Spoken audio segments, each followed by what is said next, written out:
بسم اللہ الرحمن الرحیم۔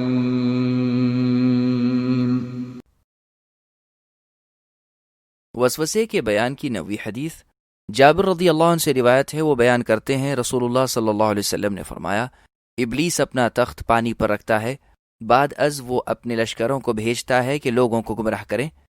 اس کے نزدیک اس شیطان کا مرتبہ زیادہ ہوتا ہے جو سب سے زیادہ فتنہ پرور ہوتا ہے۔ ایک شیطان ابلیس کے پاس آتا ہے، اس کو اطلاع دیتا ہے کہ میں نے فلاں فلاں کام کیا ہے۔ ابلیس کہتا ہے تو نے کچھ نہیں کیا۔ رسول اللہ صلی اللہ علیہ وسلم نے فرمایا، بعد از ایک اور شیطان آتا ہے، وہ اطلاع دیتا ہے کہ میں نے فلاں انسان اور اس کی بیوی کے درمیان اختلاف کی خلیج حائل کر دی ہے اور ان دونوں میں جدائی کرا دی ہے۔ آپ صلی اللہ علیہ وسلم نے فرمایا، شیطان اس کو اپنے قریب کرتا ہے اور شاباش دیتے ہوئے کہتا ہے تو بہت اچھا ہے۔ راوی حدیث اعمش بیان کرتے ہیں، میرا خیال ہے کہ رسول اللہ صلی اللہ علیہ وسلم نے فرمایا، ابلیس اپنے شیطان ساتھی کے ساتھ معانقہ کرتا ہے، یعنی اس کے ساتھ گلے ملتا ہے۔ اس حدیث کو امام مسلم نے روایت کیا ہے۔